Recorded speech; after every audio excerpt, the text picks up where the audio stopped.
right, so first off, what did you see out of your team's performance last week? Yeah, we did a lot of good things. I wish that we'd came up with a couple more plays. Really, the game came down to just a few plays here and there, but really battled hard. We took a very good Duluth team to, right to the edge, and we got to eventually win those games. And that's what I talked to our guys. We're not happy with going over and saying we played a good game. There's really not no more victory coming out. We need to win those football games, and we will. We just have to play a little bit better, and that's where we're at. But I was really proud of the way they handled the environment. I mean, it was a fun crowd and a fun day, and you can't ask for much better. That's what we were talking about the previous week is like, hey, we need to go play in a college football environment like that against a good team, and found a lot of good things, to be honest with you. Beginning cross division play, you don't really see these teams as often as you do your divisional rivals, obviously. So how do you approach these games compared to the usual North Division? Yeah, it's a little bit more like your opening game of the year, like Northern State was. It's a little bit more unknown. You're right. You don't see them nearly as much as your North opponents. So there is some level of uncertainty, I guess, from gray area. But we get obviously get their games, so we just watched them on film for their first four. So. Other than just not going to their place, it's been 4 years. I think the Jordan Hines first start way back when we went down there the first time. So it's been a while, but I'm looking forward to the trip. That's for sure. What have you seen on film? Things they do well and things you can maybe exploit? They're just well coached. I mean, McLaughlin's been down there. Coach McLaughlin's been down there a long time, and Coach Frana, who's on offense, and then the head coach's son is the D coordinator. So they certainly know the NSIC, and they know how to probably scheme up, and Brian's done a nice job with the offense coming down there, and so they've starting on offense. They have good skill kids for sure. Their running back is the kid I would take in a heartbeat. Runs hard, really physical runner, and then they have a really good receiver, the Rogers kid, a big 6'5" outside kid, and they have some really nice complementary players on the inside. Maybe a little behind on the O-line right now, which is tough to win in the league when you're a little bit behind there, but I think they've gotten better throughout the course of the season. And defensively, they're just solid. They pressure the passer. I think they're leading the league in sacks right now. They do it with not having to bring a bunch of pressure, which bodes well usually for the secondary behind them. So they've done some good things there as well. They just have lost a couple close games right down to the wire. So very easily could be 3-1 compared to being 1-3. Do you like how they moved these cross division games to the middle of the season from early on in the season? I love it, to be honest with you, because mainly, I mean, the games earlier mean a lot more, which in some ways is tougher, because if you lose right off the bat, game 1 or 2, then you're behind the 8 ball trying to win the North Division. But for the student athletes' sanctity, it's really hard to go to Wayne, Nebraska, play a 6 p.m. night game, and then come back and ask these guys, oh, by the way, we're going to practice on Sunday afterwards when you get home at 8 o'clock in the morning. So that's been good. And certainly I think you saw bigger gates too. We had great crowds the first 2 home games against Northern, against Crookston as well. So I think for all of those reasons, it's been good, but more so I could really care less about gate. I know we all need the money, but it's really for the players' sake. So it'll make it a little bit harder now because we got a long ways to go down to Wayne and back, and a short turnaround for our homecoming the following week. But for the guys, it's really good. Landon's had 4 touchdowns every game, no matter who's the quarterback. What skill set has he brought to the table this season? First off, he's got cool hair. I mean, that's I don't know if that's a skill set or just a little bit with the he just got the long hair. I think anybody that has long hair, you got a leg up to being on conference. That was Coach Aldrich always said that, because always joked about him not being as good. I don't remember when Robbie played, but I remember the long hair guy that played next to him at Duluth. So that's what I always kid him about. But what Landon does extremely well is run. I think you can't really put a real digit or a real idea of what it means to be able to run as fast as he does. And I think that scares a lot of defensive coordinators and what they're going to do against him. And we got good complementary receivers on the other side too, Jake Anderson, and certainly I think Manny Kugma is a guy that we need to get the ball more to. He's explosive as anybody in the conference. So that is the guys, and plus Jameson White, and we got to get Bolio and some of these other guys. And Van Ness is finally healthy, who I think is an all-conference receiver there too. So we'll try to get those guys out there more, but Landon just stretches the field so well, and then he just goes up and battles for the ball. He really played extremely well last weekend in a big environment. Obviously had some big catches, and he's just kind of a tone setter for us on offense. He just plays hard and physical, which is a blessing. You don't get that all the time out of skill guys. He said the speed comes from his hair, so The hair? Yeah. Yeah, well, I couldn't even tell his hair was even on him when I was looking in from the hallway. He's all white today with the setup, so it's fun, when we did when he came in, I couldn't place it for the longest time, like who he looked like, and it was the Matrix. So when I got to see that again, it was just made me chuckle. So the boys had the look-alike contest. That was an easy one to figure out who he's going to be. How did it work out that you ended up coming here before the season?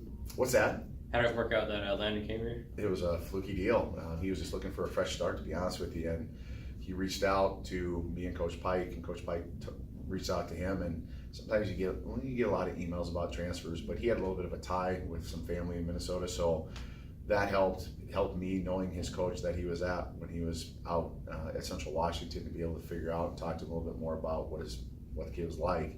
So we did our research on him, and it was a pretty easy decision once we really got to talk to him. And he's a great young man. I'm glad he was here, and definitely has left a good impact already on the team. And certainly, I think he's got some big games yet to come with seven to go. Kind of same as last week with the quarterback situation. Yeah, they're both probably going to play. We're probably going to start. I would assume. I shouldn't have said assume anything.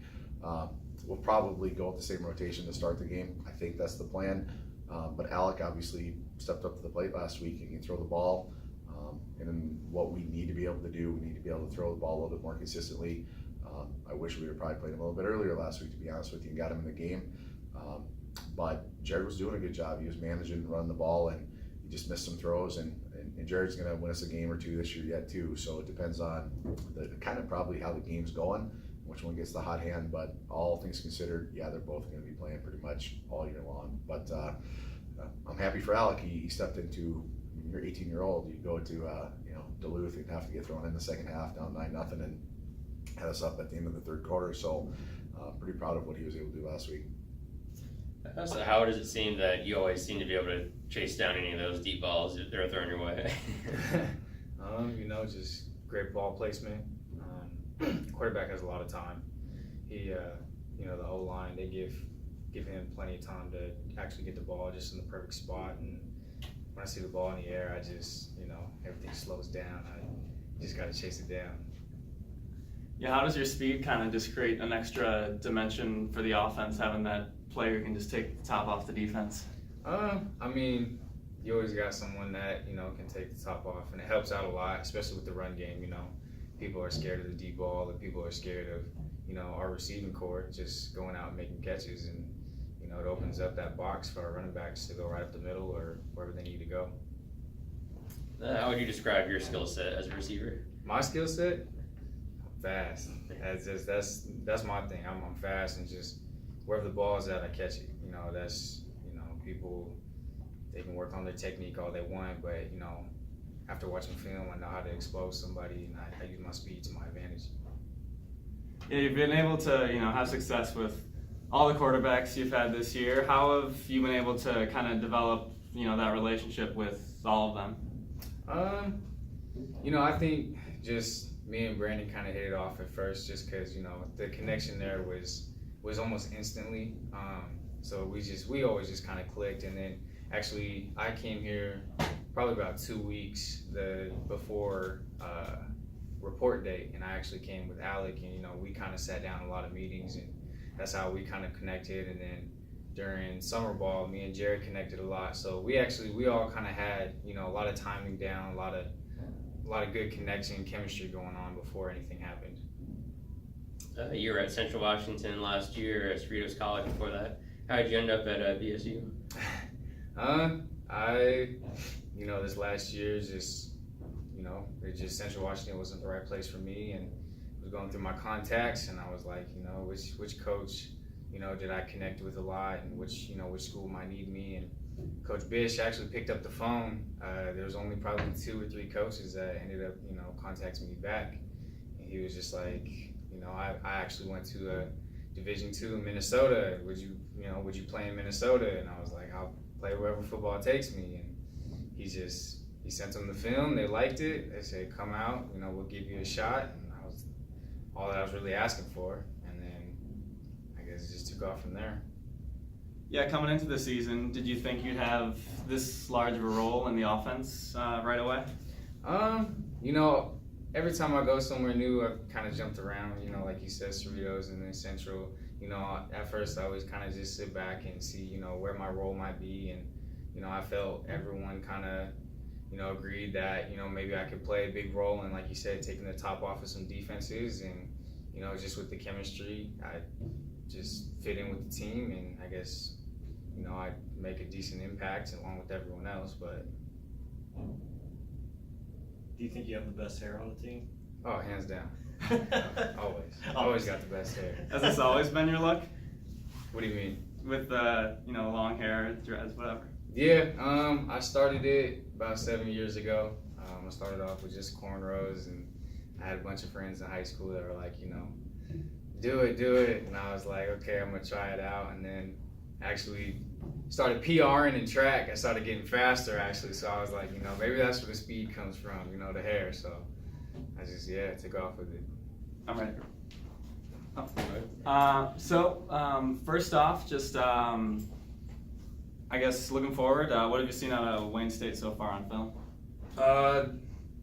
They're a good team. They've played some good competition so far this year, maybe better than what we've played. Their pass rush is pretty good, but we're looking to win this game. How do you think making the adjustment to playing college football has gone for you so far? I think it's gone pretty well. Coming up early in July has really helped me out. Meeting with Pike pretty much every day during those 3 weeks I was up here really helped out my success so far this year, and working with the guys, getting to know them and trusting them on the outside and stuff like that. You know, getting you know, all this playing time, maybe not a situation you saw yourself coming in fall camp and whatnot. How have you kind of been able to take on that responsibility as playing regularly now?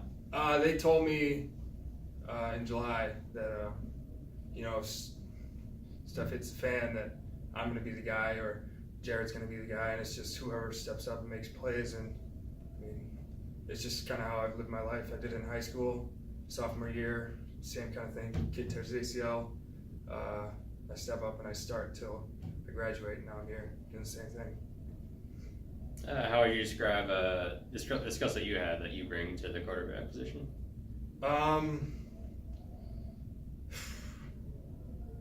I'm just a competitor, man. I want to win at all costs. I want to win at everything I do in life. It doesn't matter if I'm playing football or if I'm in the classroom. I just want to be the best at everything. So just bringing that competitive edge to everybody and letting them know that no matter what happens, I'm going to be in there to win it every time. What was it like last week, you know, on the road against Duluth in overtime? How were you able to, you know, deal with all that pressure situation? I knew I was going to go in at some point. I mean, coming in when you're down isn't the best situation to come in and play, but I mean, someone has to step up and make plays and create some offense, because that's what we have to do. And I mean, we came up short, but we got to go on from here and be 1-0 this week.